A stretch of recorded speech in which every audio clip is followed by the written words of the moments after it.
नमस्कार, स्वागत है आप सबका हमारे चैनल आयुर्वेदा आरोग्यम में। मैं सिर्फ doctor RC. Maurya, Ayurveda medical अफसर, प्रयागराज, उत्तर प्रदेश से। कोलेस्ट्रॉल एक जटिल समस्या बनती जा रही है, तो आज इसी विषय में हम बात करेंगे कि यदि कोलेस्ट्रॉल बढ़ गया है तो उसको कैसे रोका जाए और बढ़ने से कैसे बचा जाए।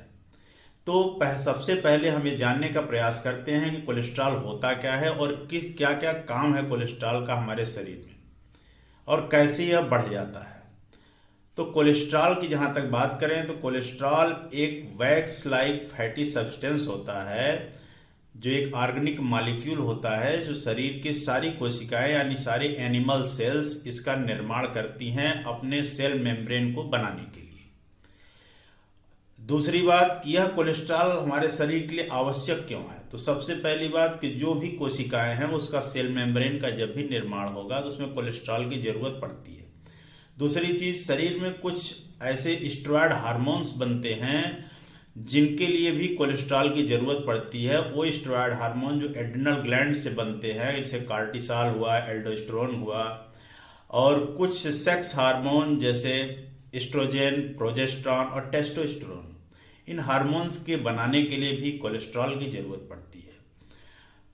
लीवर से बाइल जूस बनता है, तो बाइल जूस या बाइल एसिड बनाने में भी कोलेस्ट्रॉल की जरूरत पड़ती है। शरीर के लिए विटामिन डी बहुत आवश्यक है, जो सोलर एनर्जी के या सूरज की रोशनी से हमें मिल जाता है।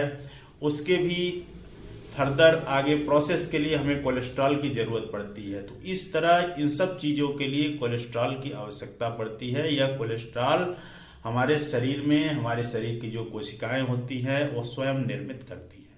इसको अलग से लेने की आवश्यकता न के बराबर होती है। हमारा शरीर अपनी आवश्यकता के अनुरूप कोलेस्ट्रॉल का निर्माण कर लेता है, लेकिन अगर हम बाहर से कोलेस्ट्रॉल लेते हैं या फैटी सब्सटेंस जो हम इस्तेमाल करते हैं, उससे जो कोलेस्ट्रॉल आता है वो हमारे शरीर के लिए एक्सेस हो जाता है। प्लांट्स में भी एक तरह का कोलेस्ट्रॉल पाया जाता है जिसको फाइटोएस्ट्रॉल के नाम से जाना जाता है। यह फाइटोएस्ट्रॉल बिल्कुल कोलेस्ट्रॉल जैसा ही सिमिलर होता है।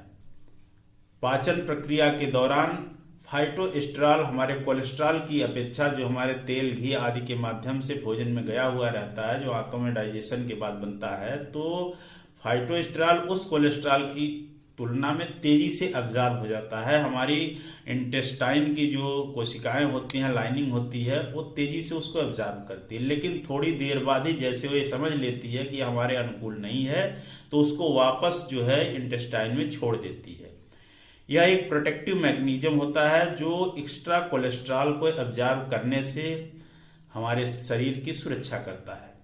तो फाइटोएस्ट्रॉल जो कि वापस हो जाता है और वो कोलेस्ट्रॉल जो रियल कोलेस्ट्रॉल होता है वो कम एब्जॉर्ब हो पाता है।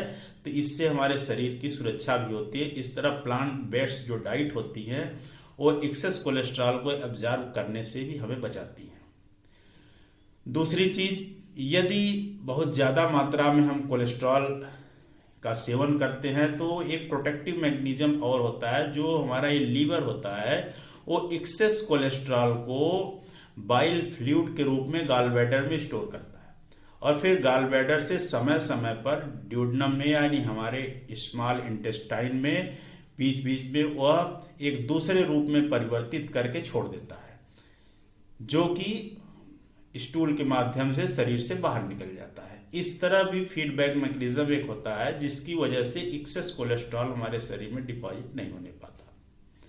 हमारे शरीर में लगभग 80% कोलेस्ट्रॉल जो हमारे शरीर के लिए, हमारी कोशिकाओं के लिए आवश्यक होते हैं, उनका बायोसिंथेसिस लगभग 80% कोलेस्ट्रॉल की शरीर के लीवर्स में और इंटेस्टाइन में हो जाता है। तो हमारे लीवर और इंटेस्टाइन की कोशिकाएं लगभग हमारी आवश्यकता के अनुरूप 80% कोलेस्ट्रॉल का निर्माण कर लेती हैं।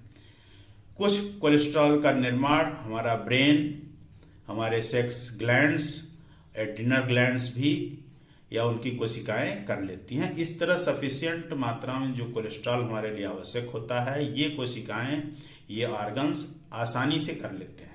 अब हम बात करते हैं जन सामान्य में जो प्रचलित चीज़ें हैं उनकी। जैसे लिपिड प्रोफाइल जब हम कराते हैं तो उसमें 4 चीज़ें आती हैं: HDL, LDL, VLDL और ट्राइग्लिसराइड्स।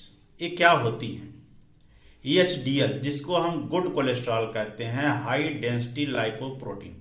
लाइपोप्रोटीन मीन्स होता है जो हमारा कोलेस्ट्रॉल या लिपिड होता है वो ऐसे ब्लड में सर्कुलेट नहीं होता।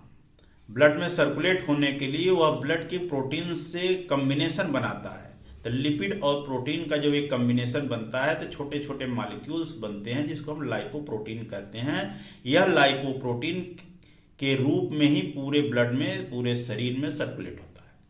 तो इसमें जो हाई डेंसिटी लाइपोप्रोटीन होता है जिसको हम गुड कोलेस्ट्रॉल कहते हैं, ये इसका फंक्शन क्या होता है, क्यों इसे गुड कोलेस्ट्रॉल कहते हैं? गुड कोलेस्ट्रॉल इसलिए कहा जाता है कि हमारे पूरे शरीर में जो भी कोलेस्ट्रॉल होता है उस कोलेस्ट्रॉल को वहाँ से ब्लड के माध्यम से इकट्ठा करके लीवर में ले आता है, और यह एक्सेस कोलेस्ट्रॉल जो लीवर में आता है वह लीवर एक दूसरे रूप में कन्वर्ट करके बाइल फ्लूइड के रूप में इंटेस्टाइन के माध्यम से मल के द्वारा बाहर निकाल देता है। तो इस तरह हमारे शरीर में एक्सेस कोलेस्ट्रॉल डिपोजिशन नहीं होने पाता, इसीलिए इसे गुड कोलेस्ट्रॉल कहते हैं।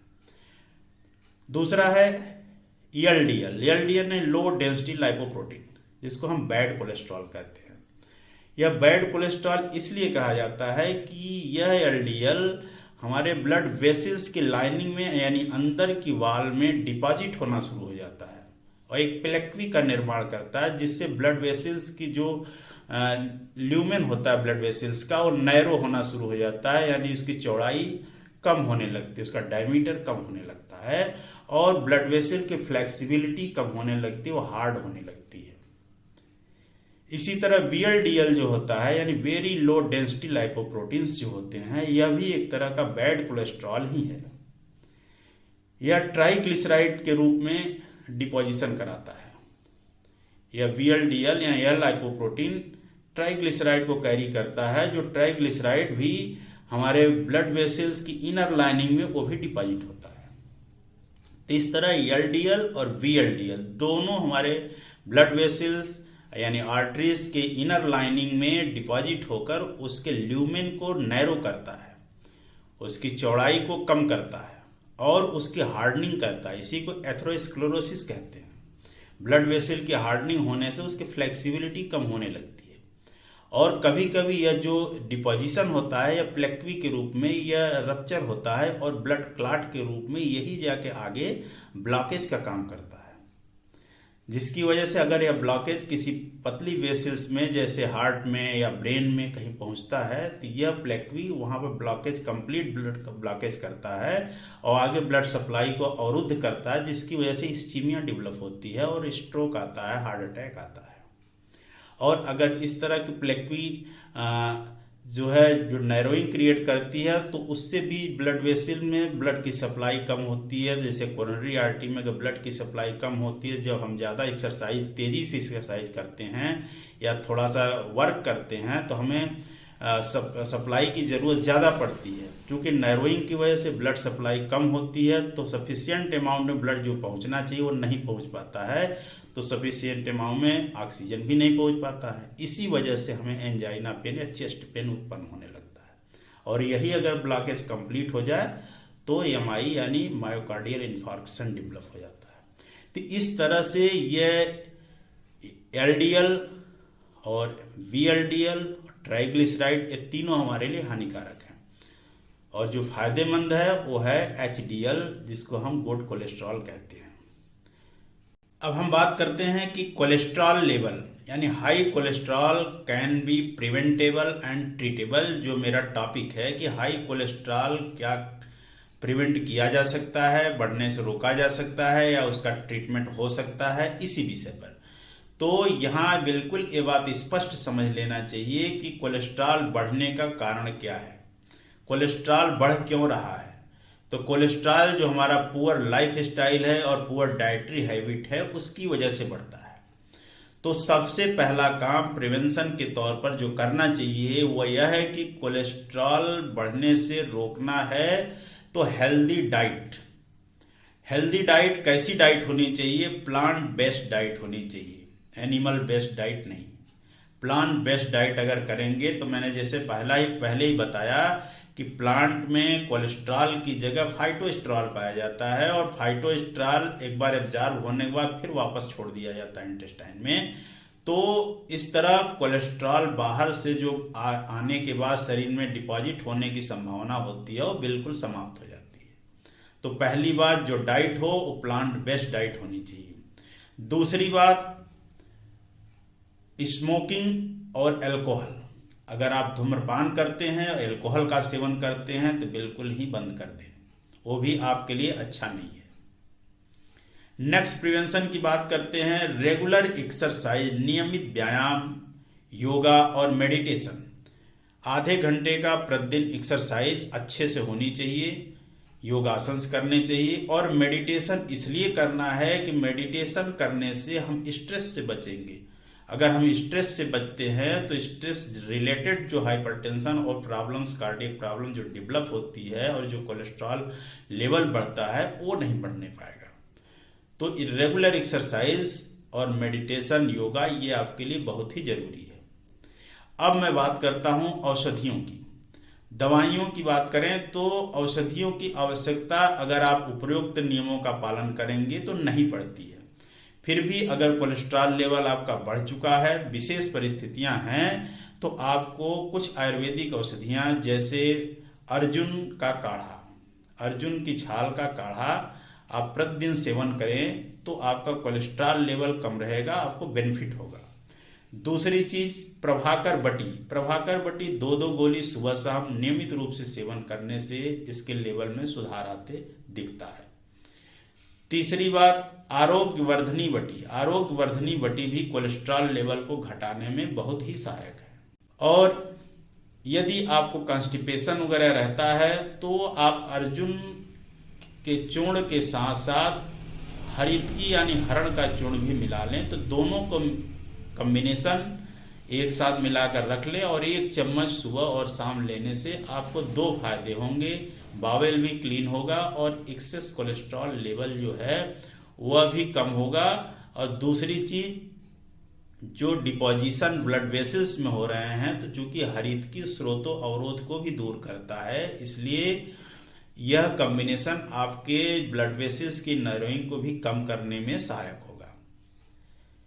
तीसरी, फार्मास्यूटिकल औषधि की बात करें तो साइटोजन कैप्सूल या अर्जुनीन कैप्सूल जो चरक फार्मास्यूटिकल का है, यह आपके लिए बेहतरीन हो सकता है। तो साइटोजन या अर्जुनीन कैप्सूल 2-2 कैप्सूल सुबह शाम सेवन करने से भी कोलेस्ट्रॉल लेवल मेंटेन होगा और आपको लाभ होता दिखेगा। तो इस तरह अगर हम इन नियमों का पालन करते हैं तो निश्चित रूप से लाभान्वित हो सकते हैं। फिर भी अगर विशेष परिस्थितियां बनती हैं तो अपने चिकित्सक की सलाह लेना चाहिए और समय समय पर लिपिड प्रोफाइल चेक कराते रहना चाहिए ताकि किसी भी अनहोनी या दुर्घटना से हम बच सकें। धन्यवाद।